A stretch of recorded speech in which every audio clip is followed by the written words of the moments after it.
I'm Joanna Becker, 32 years old, and my blueberry cheesecake was once the best in Chicago. Not my words. That came from Chicago Food Magazine. He said, Joanna, your cake isn't dessert.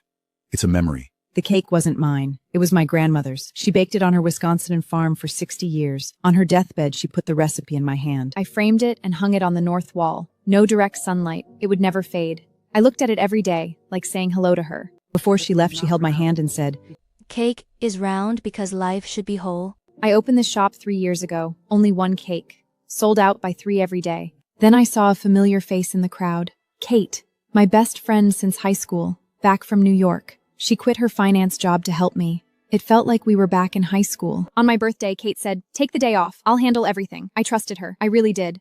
I came back that night. Everything seemed fine. I looked up at the wall out of habit. The pin was there. The card was gone. I searched everywhere. Nothing. I called Kate. She answered. Her voice was too light, too casual. What card? My grandma's recipe. Oh, that? I put it away so it wouldn't get dirty. It's in a drawer. Go look. I hung up. I stood in that empty kitchen, that small hole, like my grandma's eyes, asking me, "What are you going to do now?" I didn't ask again. I knew she was lying. That night, I didn't sleep. She opened a dessert shop, called it Blueberry Dream, said the recipe was her grandmother's. This secret recipe has been passed down to me by my grandmother. But her grandmother died when she was 10. I went to see for myself, not to start a fight. Just to know, same texture, same color, same smell. She stole my recipe. Nobody on that street knew I was eating a stolen taste. 5 minutes, I finished it, wiped my mouth, and walked out. My grandmother used to say, warmth can make broken things whole, but my hole was gone, stolen. My customers left. She used my recipe, undercut my price. Every day at 2 p.m., my shop was empty. Mr. Morris was my only regular left. 80-something, came every day at 3, never missed. He always bought 2. 1 for now, 1 to take home. That cake took 3 days by plane. By the time it reached California, it was spoiled. But he said it didn't matter. I decided to close the shop, not temporary, forever. I turned off the lights, locked the door. I took down the sign, Blueberry Night, ended it right there, left it by the dumpster, stood there for a long time. Can I take this? Take it. I didn't know what he'd do with it. Maybe a bed, maybe firewood. I walked back into the empty kitchen. The oven was still warm, flour still on the steel counter. I lay down on that cold counter, and finally cried. I remembered the shop alive, the blueberry tarts, the laughter. I cried until my stomach cramped, until I threw up. I was a forgotten piece of dough. No one came to need me. But somewhere, a new oven was preheating. The next morning, she stood in that narrow alley, staring at the bakery that stole her recipe. She didn't want to bake anymore. It wasn't the recipe she lost, it was her ability to trust. Then an 80-year-old man appeared at the end of the alley. Joanna, you closed the shop. What am I supposed to do now? His hands were shaking, but the light in his eyes, it was still there. Then I'll have to eat the supermarket kind. It's too sweet. My teeth can't take it. My daughter's coming home. I want to bake her a cake. Store-bought doesn't count. I want her to taste something her father made. Can you teach me? 80 years old, hands shaking like crazy. And Do you know how hard baking is? Your hands shake, you can't stand long, your eyes are failing, you won't learn. I know. Shaking hands can still bake. I'll sit down. I'll feel my way. I'll learn. If you teach me, I'll learn. She looked at this stubborn old man, and she finally smiled. Fine, Wednesday night, my kitchen. Why Wednesday? Because Wednesday is the middle of the week. Stuck between nowhere and nothing. The easiest day to miss home. I'll be there. At 2 in the dead of night, she's perched on the kitchen floor. 3 cheesecakes in front of her. The first one perfect. The second a small crack. The third collapsed. She eats the whole collapsed cake. She stares at her own hands. The wall is empty. Her grandmother's recipe card is gone. Only the pinhole remains. You lied. She presses her finger into the hole in the wall. She picks up the whisk. Fail. Fail again. 10 times, 20 times. Early morning. The trash can is full of failures. Daughter notebook. Entry number 23. Okay, but not round. She writes about Morris, his shaky hands, his bad eyes. He can't stand long. He knows nothing. Then she writes he's like me. She closes her eyes. The morning light crawls up to her knees. She dreams of a bee in the palm of her hand. Wednesday afternoon. 3 hours to go. She looks at the ingredients, but she doesn't move. She picks up a blueberry, holds it to her nose. Joanna, Morris, she smiles. Your shaky hands don't matter. Shaky habits don't matter, she says. This time, she gets it right. The cake comes out, it's round. She cleans the kitchen. Over and over. She stands in the middle of the kitchen. The basil in the window stop is green again. The doorbell rings. 7 o'clock. She walks the door. Her steps are lighter. She opens the door. A small smile on her face. Wednesday, 7 p.m. An 80-year-old man showed up with eggs, flour, and a plan. His name was Morris. He wanted to learn how to bake a cake. His eyes lit up at the counter, feet dangling, apron like a robe. Bigger than I thought. He told me, just watch. Let me do it myself. The first cake, he used salt instead of sugar. It was so salty it burned my throat. Throw it out. Start over. The second one, he forgot the eggs. The batter leaked everywhere. Again. The third cake turned into charcoal. The smoke alarm went off. He just stared at the black mess. Joanna, am I just too stupid? I told him, you're not stupid. You just haven't learned yet. You're not stupid. You just haven't learned. It took me over 10 years to get it right. You've only been at it a few minutes. This time, no mistakes. Step by step.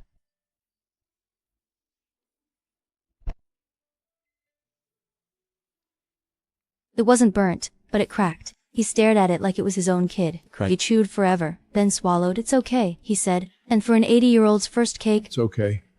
he left with his cake box, stopped at the door and said one last thing. Joanna, thank you. I'll come back next week. The door is open. Wednesday night, the doorbell rang again, but this time, she came. 75 years old, thin, gray-haired, holding a bag of flour. She wanted to learn. Morris said you teach cakes. I want to try. She walked to the counter like a little girl.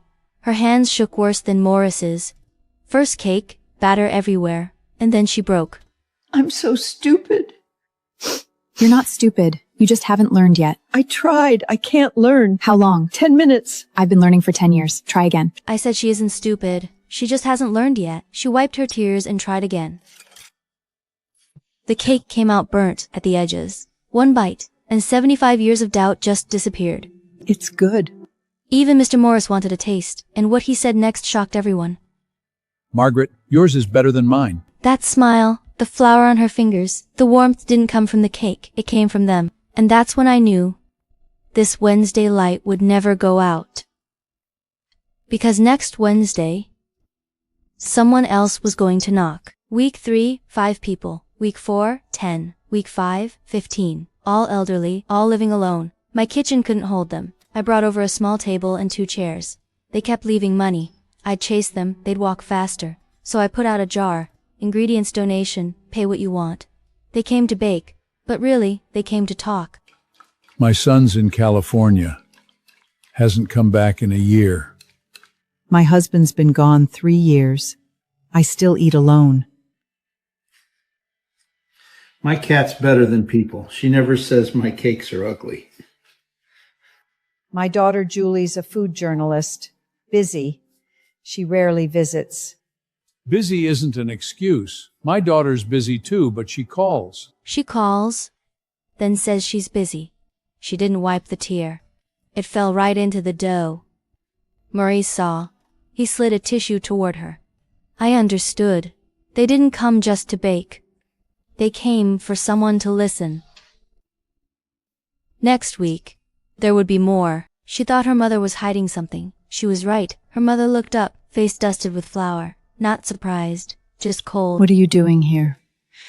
I heard you go out every Wednesday night. I got worried, so I followed you. Mr. Morris told her to come in. Julie's phone vibrated in her pocket. She ignored it. When it vibrated again, she rejected the call and turned her gaze to her mother's hands. Then the unexpected happened. The daughter took off her designer coat. Mom, let me help you. You're so clumsy. Then teach me. That cake came out lopsided. But their laughter had never been straighter. The mother and daughter enjoy the cake together. At this moment, time belongs only for the two of them. Joanna, what do you do? I used to run a dessert shop. And now? Now I teach people to bake. You did a good thing. Julie wrote about why those elderly people went out every Wednesday night. And she wrote about me. She explained why under We the Boat she went and wrote about me. Joanna didn't sell cakes anymore. She taught people how to bake them. Then, the phone rang. Joanna, you're in the Tribune! The real sweetness in the alley, it's beautiful! It's about us!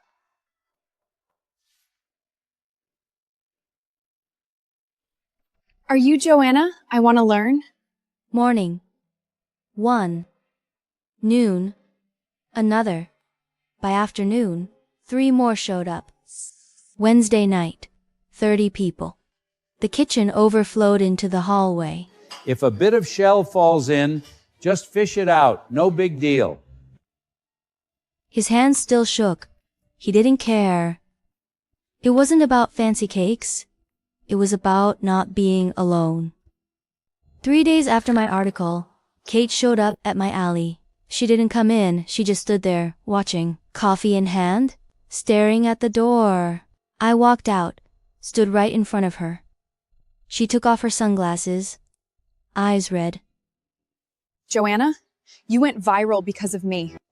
She really believed she made me. What? Your article mentioned my shop. Everyone knows now. You got famous, my shop got boycotted. She was blaming me. Time to end it. Your shop wasn't boycotted because of my article. You stole my recipe. I didn't steal.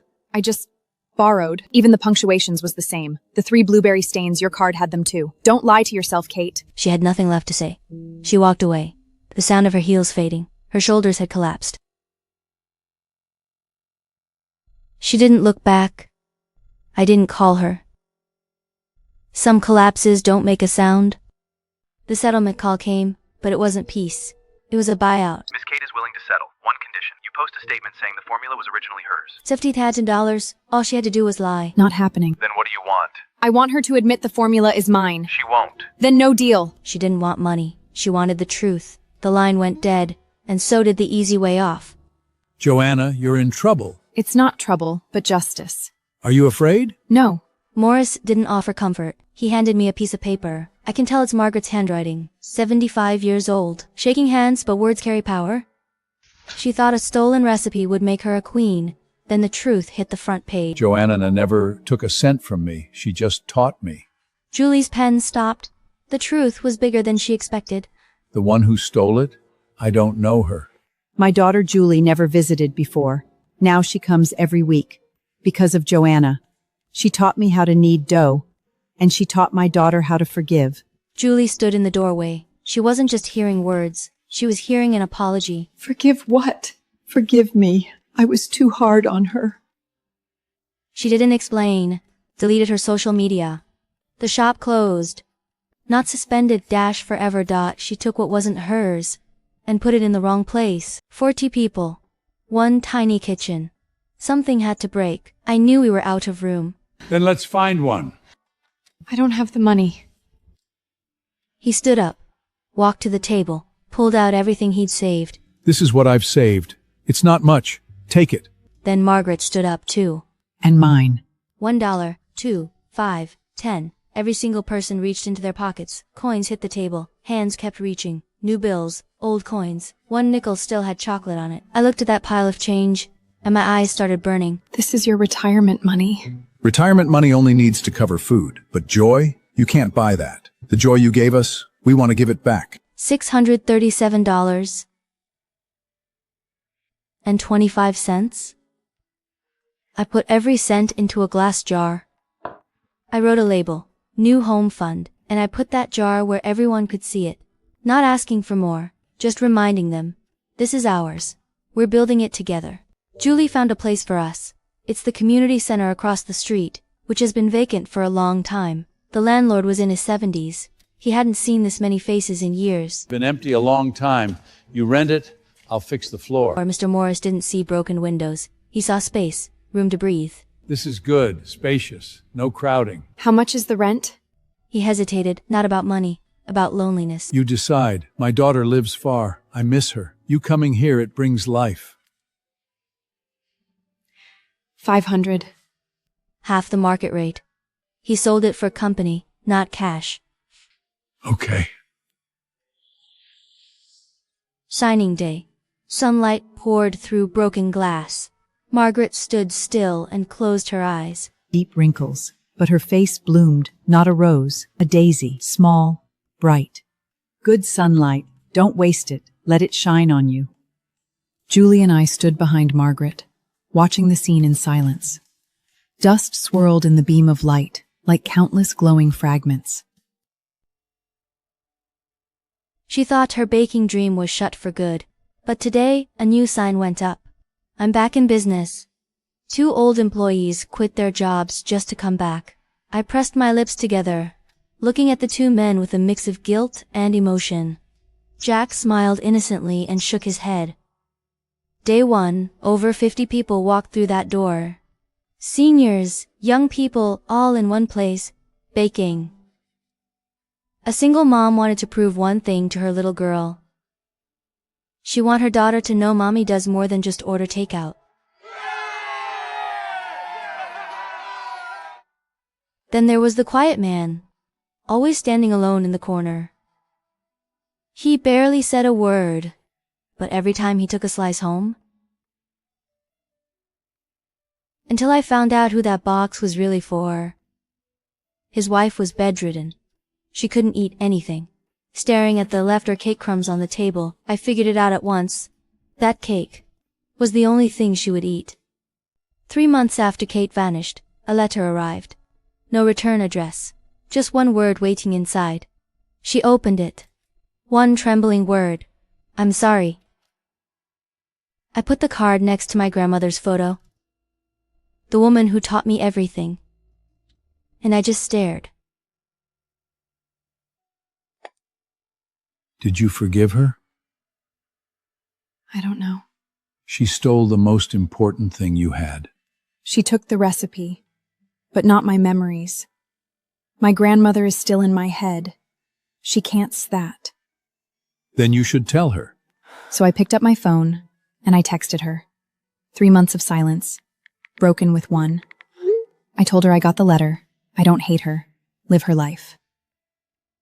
No reply came. She didn't need one. Forgiveness was something she did for herself. This cookbook wasn't perfect. It was a sensation. Blueberry Night recipes got published, not through a publisher, through Julie. This book is dedicated to Grandma, to Morris, to Margaret, and to every imperfect human being. The publisher looked at Joanna with a puzzled expression. Aren't you scared someone will steal your recipes? Recipes aren't meant to be secrets. They're meant to be shared. At the book signing, old Morris sat in the front row. He couldn't read. He stared at the pictures like they were buried treasure. Margaret wanted a signature too. Joanna wrote a simple thank you. But Margaret's next words were the real tearjerker. Margaret looked up at Joanna with a warm smile. I'll leave this to Julie one day. She said, "This book is for Julie. I'll leave this to Julie, one day." One name, connecting everyone's future. She just got a $150,000 royalty check, but her hands, they wouldn't stop shaking. It wasn't the money, it was where it came from. Coins, pennies, $637.25 to be exact. Who she give it to? Not Morris, not Margaret, not to any one person. Shook her head slightly, her gaze shifting from confusion to resolute refusal little by little. Julie walked up behind her and rested one hand gently on her shoulder. Julie had an answer. She said, "It could be donated to the Senior Citizens University." The day she handed it over, she didn't feel lost. She felt full. She handed over the check with both hands, leaving the elderly group stunned. None of them had expected her to do this. Several old people hugged her tightly, their brushing against her neck making her skin tingle. Money can always be made again. But sweetness, once it spreads, it never stops. Margaret was diagnosed with early-stage lung cancer. That day she still showed up.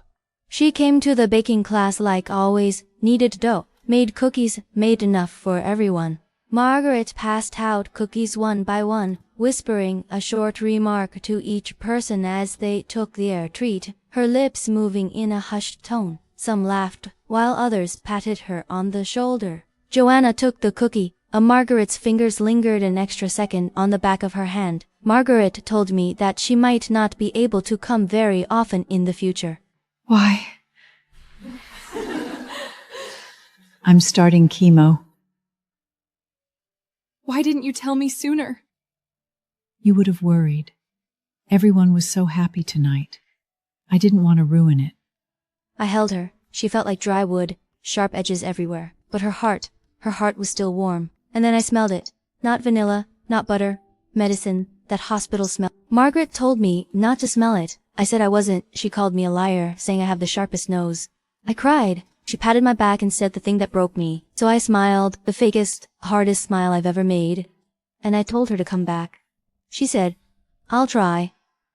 She walked away, step by step. Her shadow was so small under the streetlight, barely there. The door closed, and I just stood there for a long time.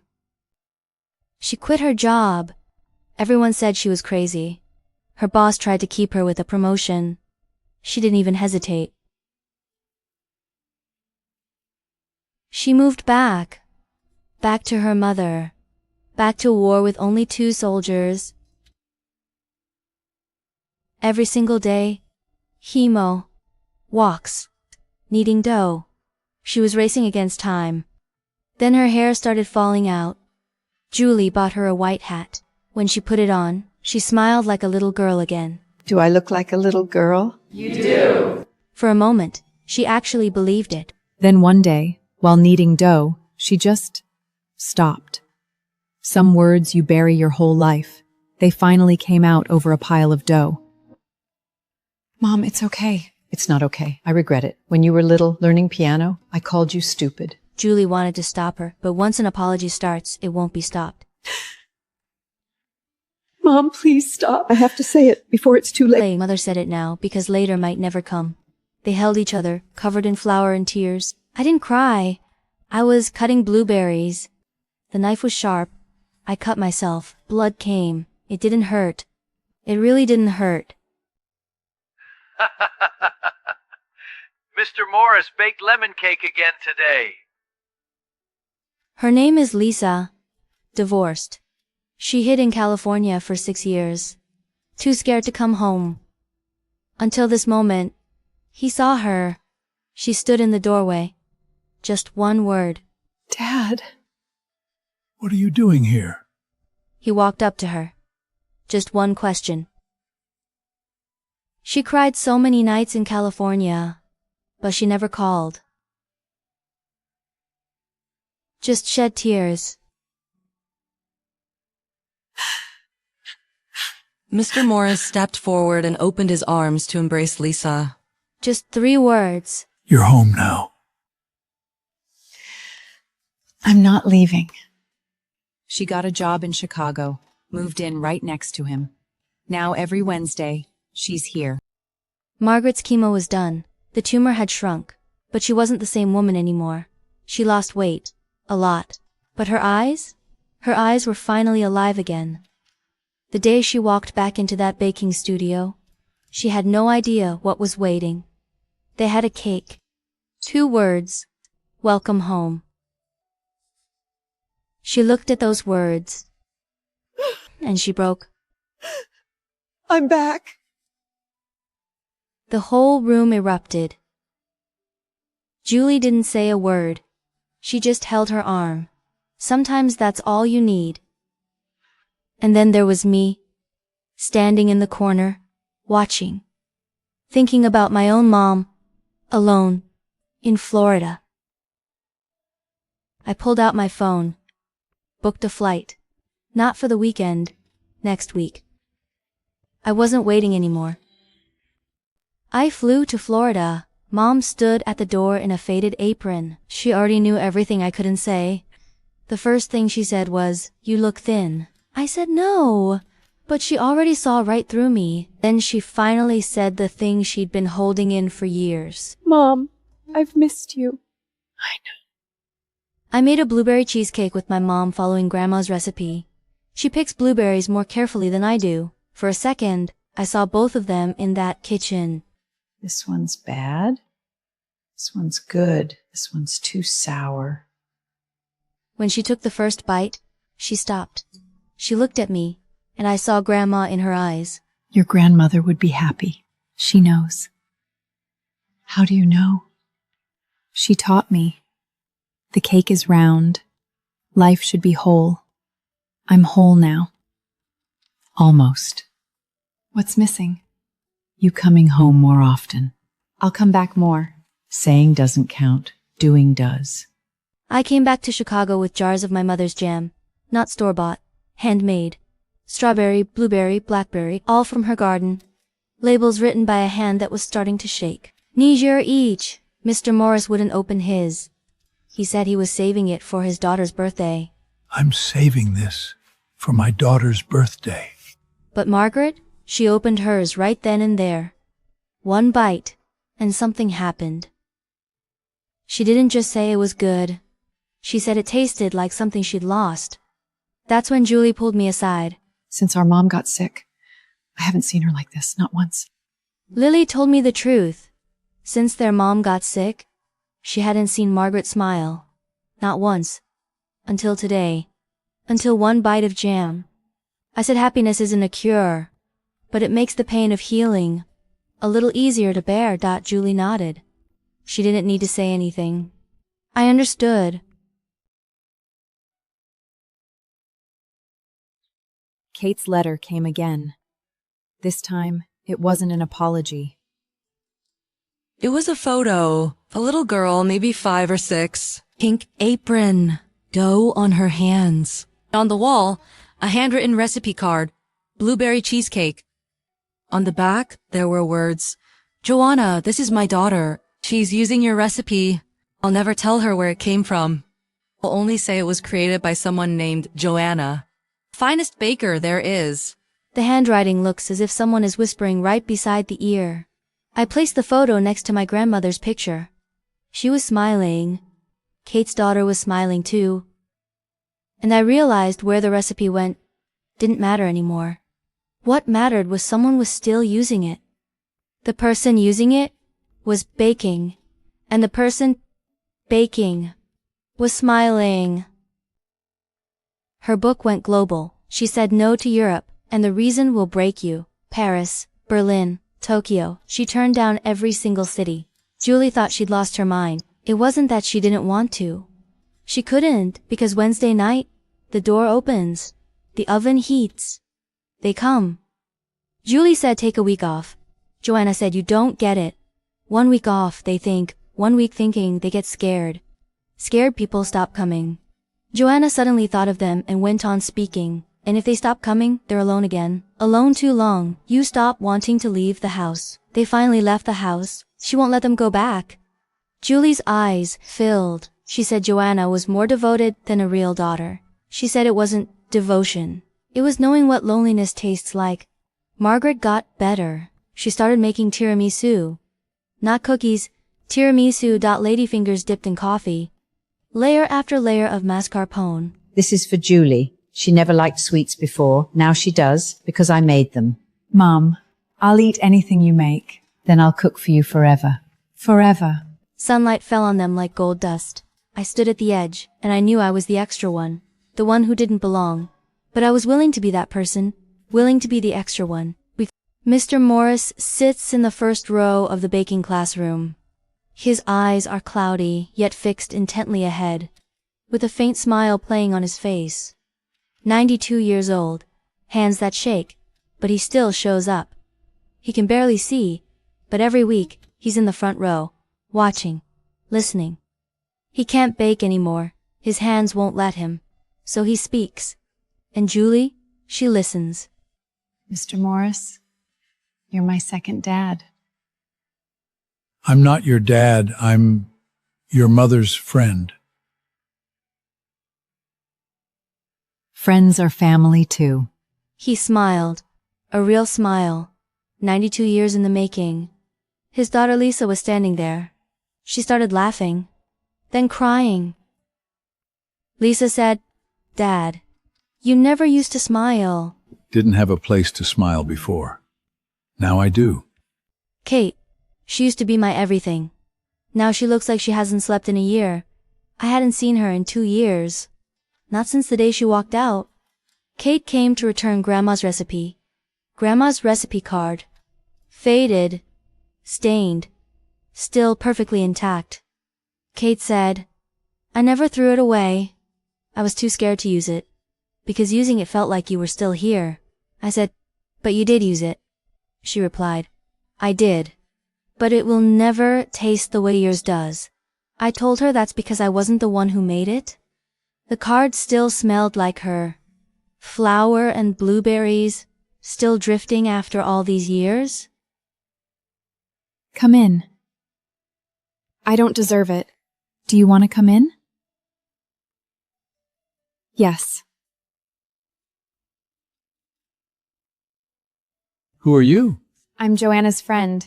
Want to bake? I don't know how. Then I'll teach you. The recipe is simple. Flour, eggs, a little sugar. Nothing to be afraid of. I know. It's just sunken, burnt, uneven frosting, blueberries sinking to the bottom. It's okay. Really? She laughed, not polite, uncontrollable. The first real laugh in front of Joanna. I've never baked a cake. I stole the recipe, the employees made it. I just stood at the cash register. Now you're doing it yourself. Thank you. Don't thank me. The recipe is my grandmother's. She wouldn't mind. She just wants you to be serious. I will be serious. They say practice makes perfect, but maybe it's the imperfection that makes it real. Every collapse, every crack, every lopsided attempt, it's all just part of the story. Crooked is fine. Cakes don't care if they're crooked, only if they're good. It's okay. Say okay one more time, and I'll charge you. She laughed. And then she cried. Happy tears. A person who starts being serious deserves encouragement. Kate came every Wednesday. No talking, just baking. She'd finish, taste a piece, pack the rest. No one asked where it went. It didn't matter. She was baking. That was enough. One day, she brought a little girl, 5 or 6 years old, pink apron. Her daughter, Emily. She insisted. You want to bake a cake? Yes. And so, the baking adventure begins.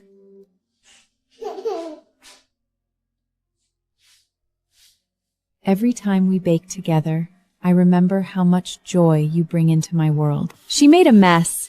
Flour everywhere, frosting all over her face. What's wrong? She looks like me as a little girl. Did you bake as a child? No, my mother never taught me. Now her mother can teach her. Kate watched and cried. Emily, let me help you. No, I'll do it myself. Kate looked at Emily, reached out. Kate smiled, like someone who had been forgiven. One generation teaches the next, not with recipes, with trust. The baking classroom turned 5. A new sign hung at the door.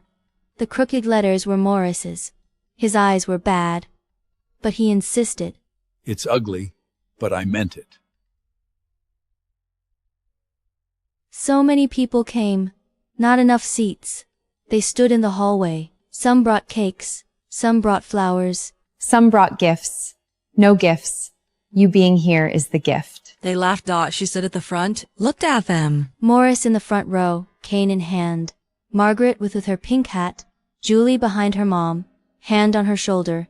Kate in the corner, holding Emily. She knew every face, but not every story. She only knew this. They came because on Wednesday nights, a light was on. Margaret baked a batch of cookies, gave one to everyone. Then she sat down by the wall, closed her eyes. Mom? Still nothing. She started crying, fell to her knees, hugged her mother's legs. Your mother is gone. Joanna walked over, held her hand. I know. She was smiling. Really? She baked her last batch. She was happy. Julie picked up the cookie, took a bite, chewed for a long time. That was the last sweetness her mother left her. Margaret's funeral was at the community church. So many came, mostly from the baking class.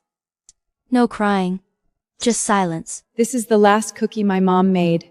She said it's ugly but good. She was ugly but good too. She wasn't perfect, but she was my mom. She held the cookie to her heart and cried. Joanna sat in the front row. She didn't cry. She had promised Margaret. Joanna, when I go, don't cry. If you smile, I can leave in peace. Joanna smiled. Margaret must have seen it. A promise kept. Some people leave, but love stays. Julie still came every Wednesday. She sat in Margaret's old seat. When I bake, I feel like she's still here. She is. In your hands, in your heart, in every cake you make. Her cakes got better. Not because her skills improved, because her heart quieted down. A quiet heart makes a quiet cake. A quiet cake tastes good. Will you keep coming? Yes. You need better than your mom. You're lying. No. Your mom kneaded too hard, killed the dough. You're gentle. The dough is alive. I don't understand. My mom never taught me. Now your mom is teaching you. Not here, in your heart. She's whispering gentle. Julie's tears fell into the dough. She didn't wipe them away. Some tears are sweet. Cake came every Wednesday. With Emily, she was 6 now. A blueberry cake. Crooked. Messy. But the taste was right. Kate took a bite, then looked at Joanna. Joanna, she did it. Kate, it was you. You taught all of us. Joanna looked at Emily, flower on her face. Smiling like a flower, she thought of her grandmother. Her grandmother was just like that, in the kitchen, flower on her face, smiling. Generation to generation, the taste passed down, not the recipe, hand over hand. Happy birthday! He's 100 years old, surrounded by love. So why is he crying? His 100th birthday. Everyone made him a cake. Crooked, messy, cream dripping everywhere. I'm 100 years old, and so many people still remember me. Not remember you. Need you. Need me for what? Need you to keep making cakes. But my eyes, I can't see anymore. Your nose still works? Dad, don't go. I'm not going. I'll live to 111. You're lying. I'm not lying. I can smell it. The cake is still in the oven. The wall in the baking classroom was filling up. Mr. Morris hugging his daughter, Margaret kneading dough, Julie's last cookie with her mom, and a note. Just 2 words, thank you. No name, no clue who wrote it, didn't need to know. Someone said thank you. That was enough. The heat from the oven made the paper curl, the ink faded. But the words stayed, like the old ones. They were gone, but the memories stayed. Joanna stood in front of the wall and thought about her grandmother. If Grandma were on that wall, what would she write? Joanna, don't be afraid. If the dough won't behave, knead it a little longer. She smiled. Her laughter echoed through the empty room. Kate picked up a pen and wrote a letter. In the guest book, Joanna, she wrote, I'm not here for forgiveness. My daughter made her first cake. It tasted just like yours. Will she forgive me? Her daughter asked. She doesn't need to, Kate wrote. She needs you to keep going. Joanna read every word. She didn't reply. Didn't me too. No reply needed, because it's already continuing. Kate came every Wednesday, made cakes, brought her daughter. She was doing it. She was continuing. She sat by the window. Sunlight fell like gold dust, but her eyes still holding something unsaid. Old Mr. Morris slept beside her, a smile on his face. Dreaming of what? Maybe cake. Maybe his daughter. Maybe the man he used to be. Julie was kneading dough, her belly ready to burst. Still baking. Joanna looked at Julie's belly, then at the dough. Joanna froze, then smiled, eyes wet. Kate and her daughter, Emily, 6 years old, making a blueberry cake. Emily carried the cake across the room, careful, proud. She looked up at Joanna. Try it. Joanna knelt down. Eye to eye. She took a bite, chewed, swallowed. It was good, not because of the recipe, because Emily made it. You did great. Joanna looked into her eyes. You did great, Emily smiled, missing a front tooth. Joanna stood up, walked to the window. The old oak tree was still there, half bare, but spring would come. Wind blew through the open door, warmth from the oven, the smell of flour, laughter, soft, constant, like bees making honey. Honey is sweet, sweet is good, and good is enough.